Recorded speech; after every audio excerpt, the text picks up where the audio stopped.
Hi there. Somehow I expected a crowd of 500 or 1,000, so I wrote a speech with lots of callback from the crowd. So you're going to have to sound like you're 500 people, okay? Do I have you with me? Yeah! Oh, that's good. All right. Thank you for inviting me to speak today. How much longer are we going to allow our state governments to overrule our right to protect the health and welfare of our communities? How much longer are we going to allow our state elected officials to force GMO agriculture down our throats?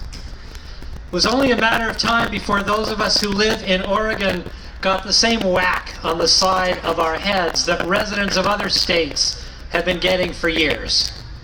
It's normal in the United States for state governments to prohibit local governments from protecting the health and welfare of their local residents. It happens all the time. Local governments regularly try to pass laws to protect their community's health and welfare. In fact, when you get elected to local office, you have to sign an oath pledging to protect the health and welfare of your community. And the normal response from the state government? Sorry, you're prohibited from passing those laws. That's what happened in Salem a few weeks ago, when both of the corporate political parties and our governor colluded in passing Senate Bill 863 that attempts to take away our local rights to protect our food supply from GMO contamination. It doesn't seem to make much sense until you learn more about how our government is organized and who is really in charge. And if we don't learn how the system really functions, we're never going to be able to protect the health and welfare of our human and non-human residents in the places that we live. I call this situation background corporate normal. State governments ban local communities from protecting themselves from corporate activities all the time. This is how our system of government operates. This is normal. We need to wake up from our collective slumber and start realizing that the Disneyland version of democracy that we're currently living in is not the real thing.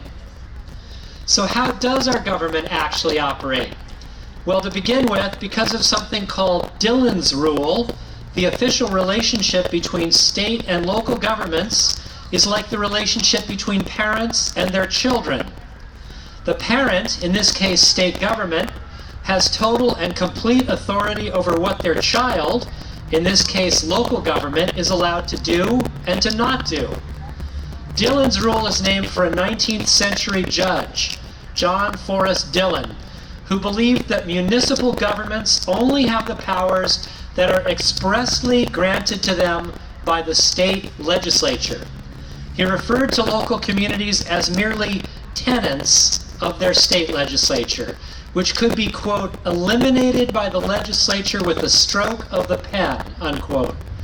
The U.S. Supreme Court fully adopted Dillon's ideas in 1891.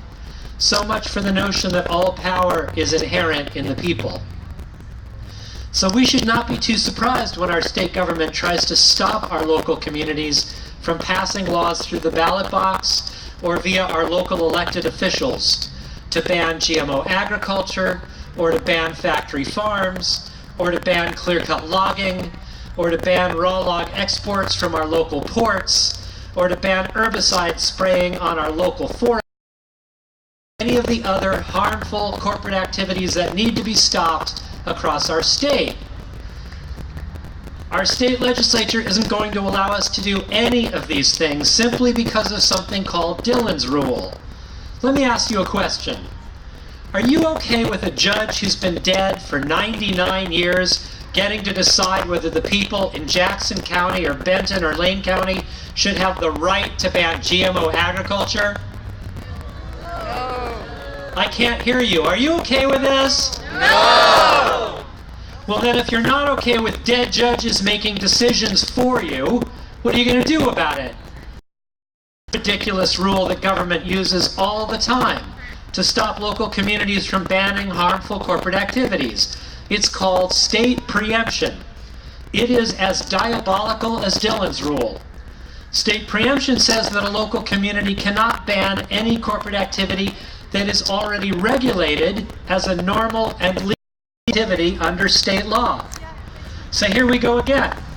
The planting of GMO crops is already regulated by the state and federal governments, so local governments are prohibited from banning it. Pretty clever, eh? State preemption and Dillon's rule are fundamentally anti-democratic. Both of them are a direct assault on authority as citizens. Both of them violate the spirit and the intent of our rights, as stated very clearly in our state constitution. Here's the opening paragraph of our Oregon State Constitution. Natural rights inherent in people. We declare that all power is inherent in the people, and all free governments are founded on their authority and instituted for their peace, safety, and happiness. And they have at all times a right to alter, reform, or abolish the government in such manner as they may think proper.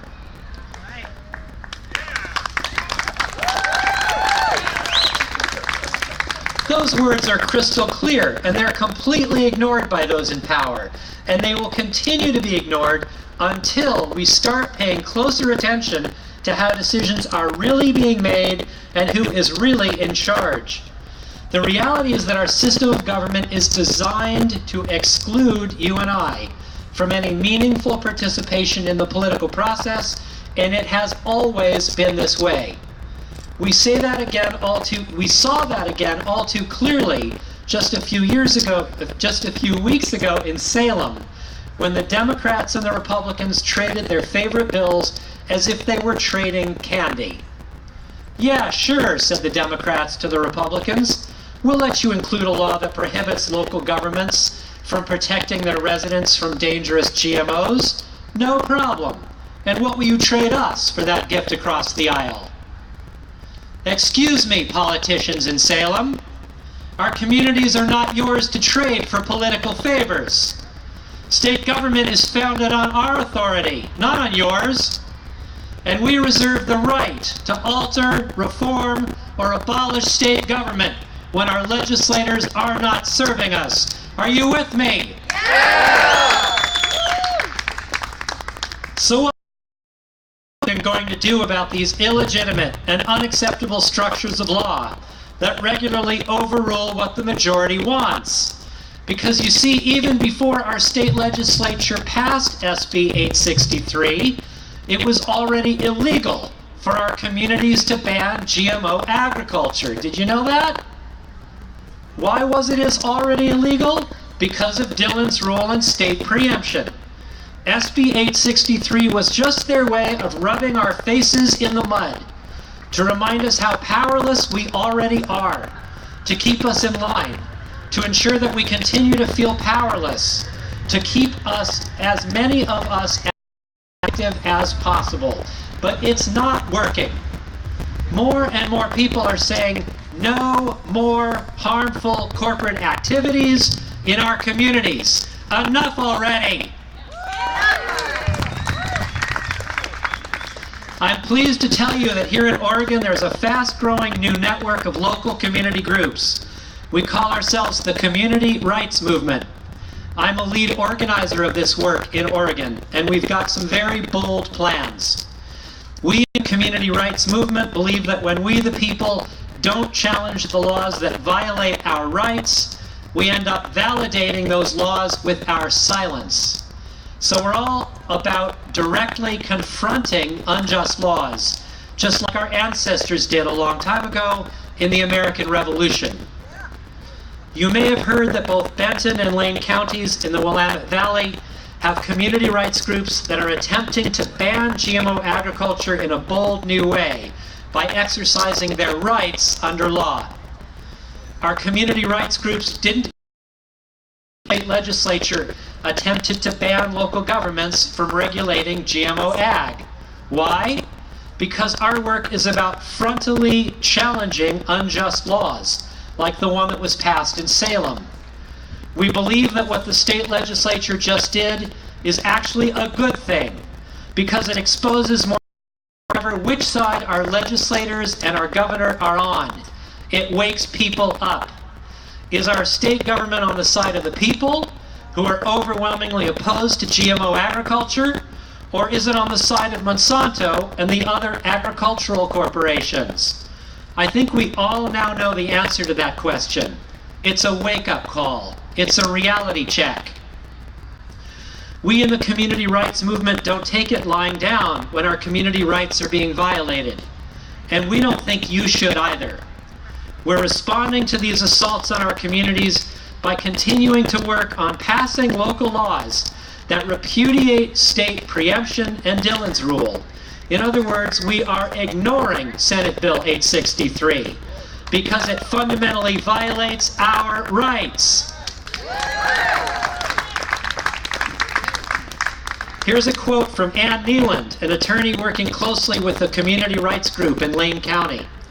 She says, "Our campaign to pass the local food system ordinance of Lane County is moving ahead full steam. We are undeterred by yet another effort by corporations, that is SB 863, to try to stop the people from passing laws to protect our communities, our health, and our food," unquote. Ann Neeland goes on to say, quote, "To affirm our right to local self-government, the local food system ordinance frontally challenges preemption and state and federal constitutional laws that elevate the rights of corporations over those of the people," unquote. We the people of Oregon to a locally resilient and economically viable food system. Do you agree? Yeah. We the people of Oregon have the right to decide whether GMO seeds will or will not be planted in our local communities. Do you agree? Yeah. I can't hear you. Yeah. We the people of Oregon have the right to actively challenge the laws that violate our rights, like Dillon's rule and state preemption. We have the right to pass local laws that protect the health and welfare of our communities and of our local ecosystems. Do you agree with me? Yeah. Okay. I'm excited there's so much agreement in the crowd. So I'm going to ask you to make a commitment here and now to start educating yourselves about the community rights movement, because we need you to get involved. We need hundreds, if not thousands, of Oregonians to find the time in your busy lives to learn about these diabolical structures of law that violate our rights day in and day out. State preemption, Dillon's rule, and another one I haven't yet mentioned, corporate constitutional so-called rights. Many of you have heard of corporate personhood, but what you may not realize is that corporations exercise a whole bunch of additional constitutional rights that have nothing to do with personhood. These structures of law weave together to form an impenetrable wall that makes it impossible for we the people to exercise our rights of self-government. Across this country, local communities are rising up and directly challenging not just these ridiculous state laws, but the very structure of law that creates inevitable outcomes like SB 863. In 9 states, in 155 communities and counting, people have already passed laws to protect their self-governing authority and to directly challenge Dillon's rule, state preemption, and corporate constitutional so-called rights. Over the past 13 years, these communities have successfully banned corporate factories, corporate water withdrawal, corporate fracking, and much, much more. Oregon communities started to launch community rights groups in 2012. There are now 5 active groups in Corvallis, in Cave Junction, in McMinnville, and yes, here in Portland too. And Newport has just launched a group. Our group here in Portland is called Community Rights PDX.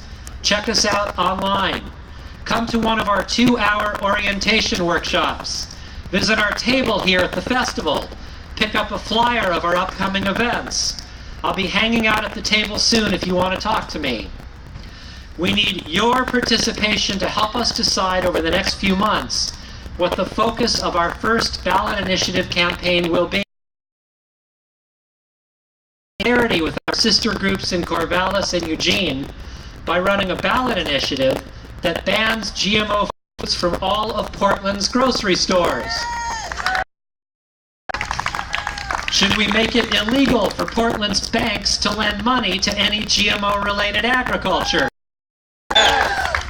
Or should we get a lot broader in our focus and attempt to pass a community bill of rights that guarantees to all residents the right to live in a truthful city?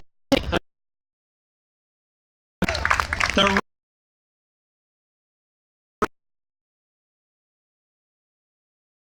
structure.